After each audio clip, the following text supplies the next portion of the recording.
Good morning. Welcome back to Venture Daily. Yesterday, Iran fired missiles at a U.S. airbase in Qatar in response to Operation Midnight Hammer. No casualties were reported, and Iran has agreed to a U.S. proposed ceasefire. Meta is ramping up its AI ambitions, with Zuck leading a push to recruit top researchers with offers reaching $100 million. And Axios reports how staffers have been ordered to delete WhatsApp from their government-issued phones over surveillance concerns tied to foreign spyware. I'm Jackson Fordyce. It's June 24th. Let's get you smarter before your first meeting.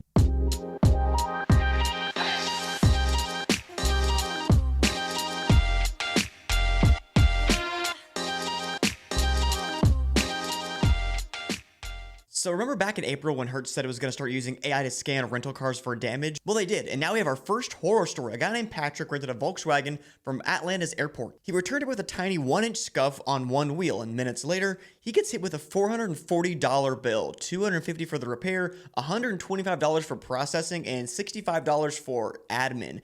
And if that sounds vague to you, it is. Processing apparently means detecting the damage, and admin is just running the claim. It all gets delivered through a web app with before and after images pulled from UVI scanners. UVI being the Israeli company powering this technology. And here's the kicker. Hertz offered him a discount if he paid fast, like $52 off if he paid in 48 hours or $32.50 if you paid in a week. But if you wanted to dispute it, no human, just a chatbot that couldn't escalate him to a real agent. His only option was a contact us email that takes up to 10 days for a reply, longer than the discount window. Hertz told The Drive the system improves transparency and speeds things up, but it's kind of hard to feel that when you can't talk to anyone. And Patrick said he didn't pay, said saving $30 to accept responsibility is not worth it. Hertz plans to roll out scanners to 100 airports by the end of the year, and so if you're renting soon, check your wheels and your wallet. And speaking of wallet, if you take investing seriously, you need to know about public.com, our sponsor for this episode. That's where you can invest in everything: stocks, options, bonds, crypto. You can even earn some of the highest yields in the industry, like the 7% or higher yield you can lock in with a bond account. Public is a FINRA-registered SIPC insured platform that takes your investments as seriously as you do. Fund your account in 5 minutes or less at public.com/venture and get up to $10,000 when you transfer your old portfolio. Paid for by Public Investing. Full disclosures in the podcast description. Please click on our link in the description. Go to public.com/venture. That's public.com/venture. The app's great. We love it. We fully endorse it, and it really helps the show if you go to the app, promote it, share it, etc. Use our link. We really, really appreciate it. But let's get into the first story today. We have a big one today. So I'm going to give a quick timeline of what happened yesterday in regards to the Iran, Israeli, United States conflict in the Middle East right now. So first, Iran bombs a U.S. military base in Qatar. This is the one that they bombed right here. They sent 14 missiles. Qatar says that the missiles were actually successfully intercepted, all but one, with no death or injuries. We have a Truth Social post here from Donald Trump saying, Iran has officially responded to our obliteration of their nuclear facilities with a very weak response, which we expected. We have very effectively countered. There have been 14 missiles fired, 13 knocked down, and one was set free because it was headed in a non-threatening direction. I am pleased to report that no Americans were harmed and hardly any damage was done. Most importantly, they've gotten it all out of their system, and there will be hopefully no further hate, all caps. I want to thank Iran for giving us early notice, which made it possible for no lives to be lost and nobody to be injured. Perhaps Iran can now proceed to peace and harmony in the region, and I will enthusiastically encourage Israel to do the same. Thank you for your attention to this matter. So Trump tweeted that a ceasefire was then imposed by the United States and agreed upon by Israel. Trump posted this. This is another long post, but I'll read the beginning of it. Congratulations to everyone. It's been fully agreed by and between Israel and Iran that there will be a ceasefire and total ceasefire in approximately 6 hours from now when Israel and Iran have wound down and completed their progress. But just after that tweet, we see a lot of bombs happening in Iran and in Israel, particularly Israel. I think we'll get to some of these images here in just a second. But here's another post from Trump saying Israel and Iran came to me almost simultaneously and said, peace. I knew that was time. I knew that the time was now. The world and the Middle East are the real winners. Both nations will see tremendous love, peace, and prosperity in their futures. And the whole time, we're seeing bombs being dropped in Israel. Here's some of the images of the destruction. This was, I think, in Beersheba in Israel of what was happening there. I think we have a video here of a missile strike. So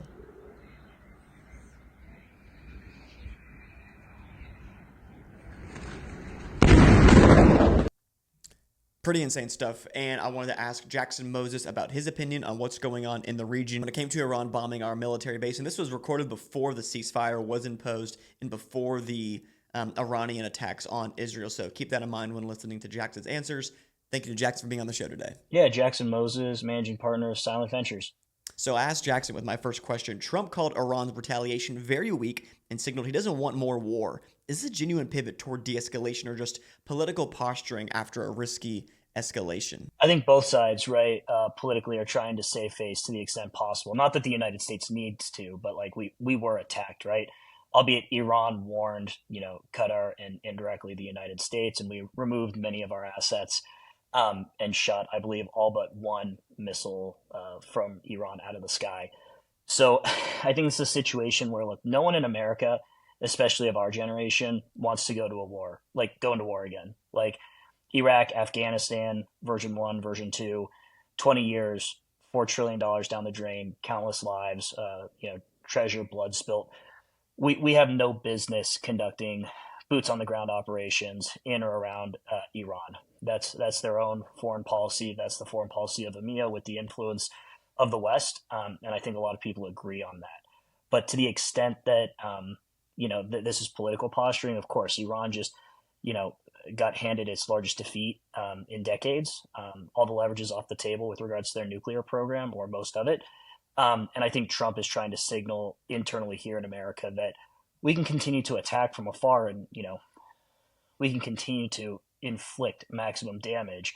But also he's aware that no one wants boots on the ground out there. And then speaking of the military strikes, I asked him this question. Iran gave the United States early warning before striking Al Udeid and coordinated with Qatar to avoid casualties. What does this say about how nations manage escalation in the 2020s?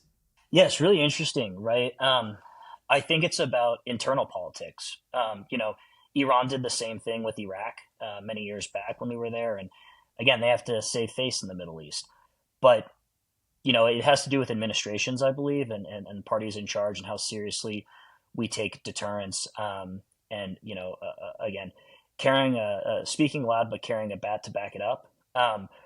Look, I think ultimately we have peace through strength. I'm a big proponent of that, and Iran has been decimated. If they can domestically portray a sense of leadership, right, and confrontation with the United States, the great Satan, then maybe they don't lose as many allies as they had prior. Maybe they don't lose complete control. At the same time, they know that if they attack an American military base on the heels of this, again, this bombing by the United States of uranium enrichment facilities, that with this president, not the prior, there will be, militaristic consequences. There will be casualties. And again, there are many, many other assets in Iran that the United States can take out. We have no further interest, it seems, in escalating the war. So again, it does seem like understanding your place in the global pecking order alongside what you know to be your true militaristic capabilities is the reality of the situation, and going all the way up to a point of contact short of an all-out war or an escalated conflict is what proxies like Iran and some of our other adversarial nations that we have to put up with are willing to engage in, but not beyond. Yeah, this is absolutely a saving face opportunity. If you're Iran, you have to do this, because if you don't do anything in retaliation to having 14 bombs dropped on you, it's open season for you. Other nations in the Middle East, other nations around the world see that as like, oh, if we bomb Iran, nothing's going to happen. But they didn't want to get into a full escalation with the United States, and so they told President Trump, hey, we're going to drop 14 bombs on you guys. We're going to tell you where it's going to be. We're going to tell you when it's going to be, because we don't want to get into anything further with y'all. We don't want war with the United States. And I think they've said that for a long time now, but this is absolutely necessary. But now we're going to see, how does Israel respond to having some sort of ceasefire in the Middle East? Are they going to uphold that? And are we going to continue to see peace in the region after this? So I asked Jackson with my last question, if Iran's restrained response signals a desire to de-escalate, is the real risk now coming from Israel pressed ahead with its own objectives? And can Trump actually rein in Netanyahu? Or is this heading toward a wider conflict regardless of whatever happens? I think rein in, right, is a little like pejorative, or Israel is a very capable nation, but Israel does rely tremendously on the United States. Israel would look very different if we were not such a close ally to them. What Netanyahu has done is nothing short of miraculous. In my opinion, he should take the win. He should broker peace where he can, and the United States will make very clear what that looks like to us. I don't think necessarily Donald Trump, will or won't, strong arm him. But how we use soft power, right, and the availability of certain systems, platforms, intelligence, kinetics, etc., access to economics and things like that. Um, those are all arrows in the quiver. And so I think, look, I think the world is ready for peace. I think the Middle East is ready for peace. I think now that Iran is very degraded capabilities wise, we can also legitimately say peace is forward looking. And Israel, they will continue to engage in the correct type of let's call it warfare that they do. A lot of defensive, a lot of cyber. They'll do some things offensively, but I don't think we need to be in this constant state of conflict anymore with regards to Iran and the threat to the West, unless we learn that these strikes weren't as effective as we thought, and or there are other programs they're running that are existential threats to our way of life. And I'll be honest, I don't know what's happening fully when it comes to the ceasefire. It seems as though both agree to it, but both are continuing to attack each other, Israel and Iran. And so here's some footage from this morning of President Donald Trump and his response to what's happening this morning and last night, American time, in regards to Israel and Iran. That have been fighting so long and so hard that they don't know what the fuck they're doing. Do you understand that? Pardon Donald Trump's French there, but he's saying, like, they've been doing this thing for so long, going back and forth, that they don't know what they're fighting about. They don't know what's actually happening here. And they tweeted this right after Israel: do not drop those bombs. If you do it, it is a major violation. Bring your pilots home now. Donald J. Trump, President of the United States. But I guess we'll continue to see what happens with the conflict over there. We appreciate you, Jackson Moser, being on the show today, man. Thanks for taking the time. All right, we're going to hop into our next segment here.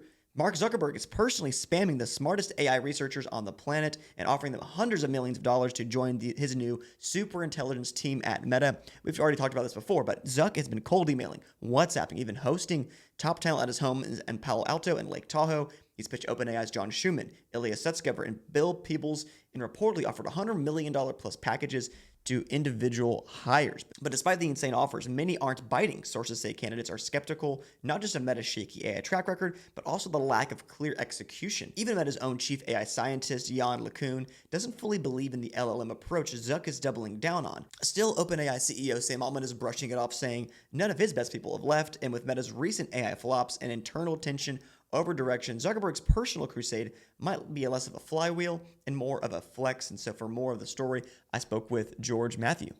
Jackson, thank you so much for having me back on.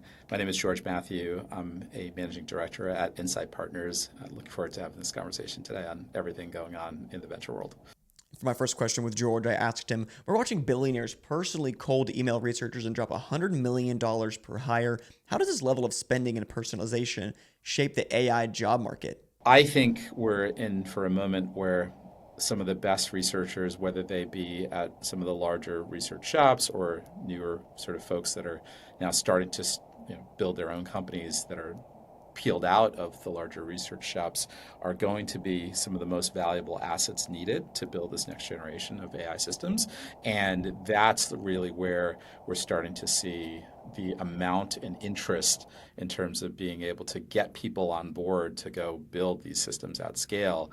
And of course, the salaries that are now exponentially increasing to get those folks to come into the four walls of larger organizations to build their AI systems. And I wanted to ask George, like, deeper, just specifically on Meta. As Meta builds its superintelligence lab by throwing money and direct access to top researchers, what kind of talent should other AI companies be prioritizing, or actually be prioritizing right now?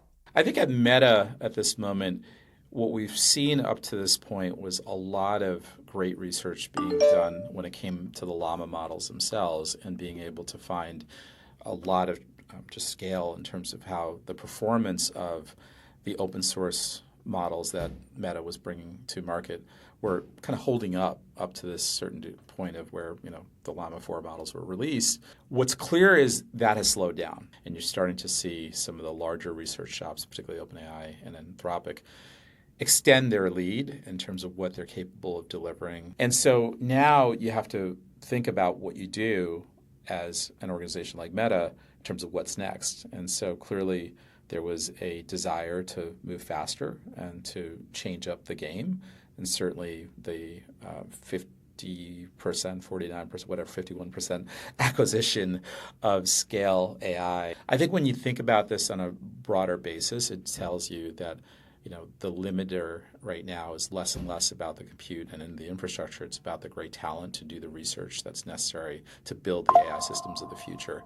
And when we think about that talent that's coming together, that's an impactful moment for everybody in the world, because it's not just the foundation model builders or the ones that want to keep up with the foundation model builders. It's anyone that's building AI systems needs great AI talent around them. And so I think we're going to see this proliferate well beyond just the research organizations at this point. Every enterprise, every consumer brand is going to need to think about how they get great AI talent. And if it's not necessarily the researchers, it's going to be the folks that are responsible for building the next layer of AI systems. And so if you're someone who's built AI systems in the past, it's a great time to be in market. There's that saying that every company is actually a media company. Maybe what George is saying here is that every company is actually going to end up being an AI company, hiring AI engineers to build out your platform, whether you are an actual AI research lab or if you're a B2B product. Everyone's going to end up being an AI company. And so I asked him with my last question, with OpenAI and Meta battling over the same small pool of elite talent, is the AI ecosystem at risk of becoming top heavy, too focused on celebrity hires and not enough on scalable teams? So I think it's more than just OpenAI and Meta. I mean, Anthropic is in that mix. Google is in that mix. Microsoft is for sure in that mix. So there's a class of builders at this point that are all in the mix for going after that world-class AI talent. It will start to settle down. And the reason it will start to settle down is we have more and more capability from a reasoning as well as intelligence standpoint from the folks that are building these AI systems at scale. So this momentary, call it, inability to get the right people on board to do the research that's necessary will start to also, correct itself, just like, the lack of GPUs was a real concern about 2 years ago. I don't think that's as much of a concern right now. We have enough compute capacity. Right now we have a shortage of talent. That'll equilibrate over time. Ultimately, the companies, the CEOs, the boards that are making the investments right now are positioning themselves correctly for the next decade and beyond. And I think that's why we're in this surge and this race for talent right now that will, over time, equilibrate. Thank you to George Mathew for being on the show today.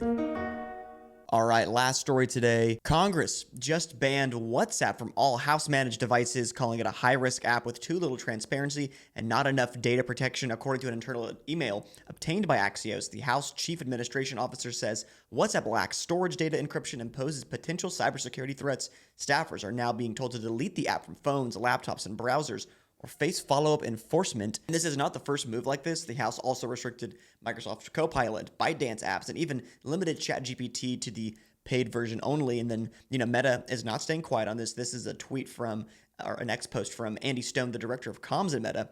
He says, "We disagree with the House Chief Administration Officer's characterization in the strongest possible terms. We know members and their staffs regularly use WhatsApp, and we look forward to ensuring members of the House can join their Senate counterparts in doing so officially. In the meantime, the House is steering staffers toward other tools like Microsoft Teams, Wicker, Signal, and iMessage, and warning them to stay alert for phishing and unknown numbers." And I want to share this picture. This is an email from Mark Zuckerberg. This is in April 2013 about the acquisition of WhatsApp, which is owned by Meta. "Would you sell for a higher price? We love what you're doing and would be happy to pay more too, smiley face. Also, just remember you promised you'd come talk to me if you're ever seriously talking to anyone else about this. I'm around next weekend. Want to come down to Palo Alto for lunch one day?" It seems like some things just don't change for Zuck. I guess we'll see what happens with the WhatsApp and the House staffers deal going on here in the future. And that is it today for Venture Daily. Thank you so much for joining us. We hope we helped you get a little bit smarter today. And thank you to Content Stack for letting us film here every single day in Austin, Texas. If you like today's show, whether on YouTube, Spotify, Apple Podcast, or X, leave us a like, a comment, a review, and throw us a 5-star rating if you think we earned it. And as always, I'll see you tomorrow morning on Venture Daily.